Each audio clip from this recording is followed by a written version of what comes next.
The Cabinet Secretary for Agriculture and Livestock Development, Kagwe, has called for a significant increase in funding to the agriculture sector while urging the Parliament to raise the ministry's allocation of at least 5% of the national budget in order to safeguard Kenya's food security and economic stability. Appearing before the National Assembly Departmental Committee on Agriculture and Livestock, chaired by John Mutunga, Kagwe presented the ministry's priorities under the 2026 budget policy statement, warning that the current allocation falls short of both national needs and continental commitments. We need to create an enabling environment for livestock development. We need to improve genetics, production capacities, and productivity. There is need for us to ensure availability and use of of quality land, feed, and water resources for our livestock sector.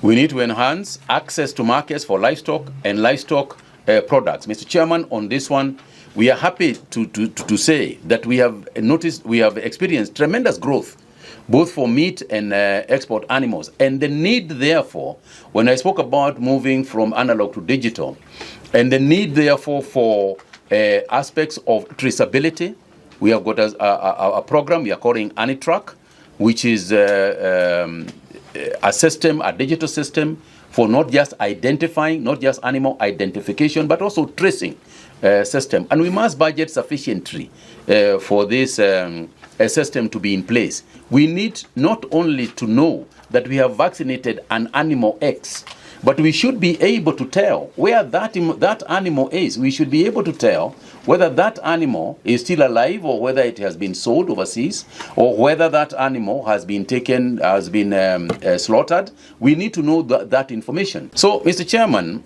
the ministry's total budgetary allocation, as provided for in the BPS, is Kenya shillings 75.49 million, comprising of some 29.7 million or so for the recurrent expenditure and some 46.30 for development expenditure. This gives 2.7% of the national government budget of 2.8 trillion. Mr. Chairman, we are proposing, at the very least, even if we go to the even if we don't get the 10%, we are proposing that this budget to be increased to at least 5%, which would give a 140 billion from the allocated 75.5 billion. It would be instead of 75.5, we'd be expecting to get at least 140 if we grew to at least 5% of the national budget to feed the growing population, and this is the best practice of any industrializing nation.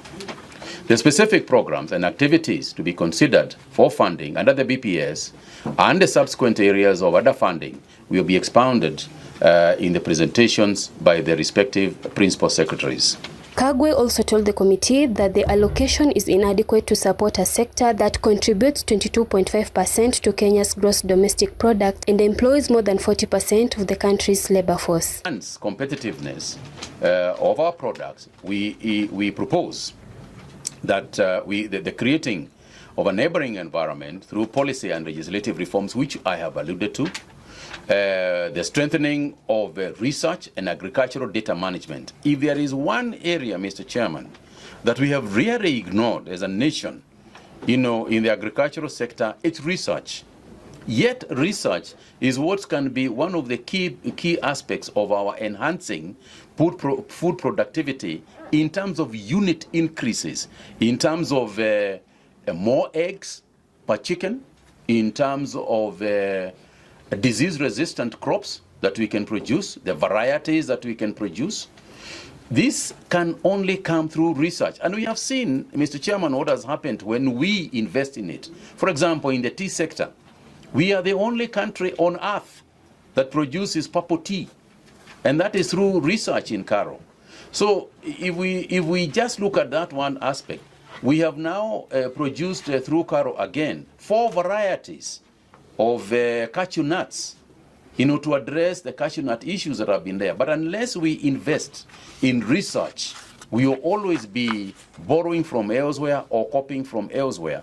And this might not be best practice for us. Raising productivity and transforming value chains is a key competitiveness agenda for us, as is making inputs more affordable and accessible, supporting revitalization of key crops and emerging sectors.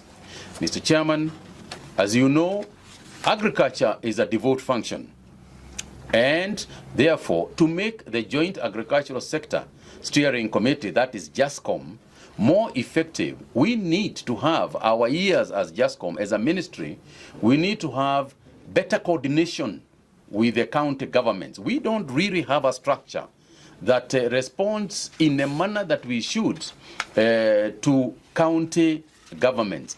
We also don't have at the moment a structure where the policy, the ministry is in charge of policy, but the policy is not felt at the ground level, and we have no way of monitoring. The committee is expected to deliberate on the ministry's proposal before making recommendations to the House as Parliament considers the 2026 budget policy statement.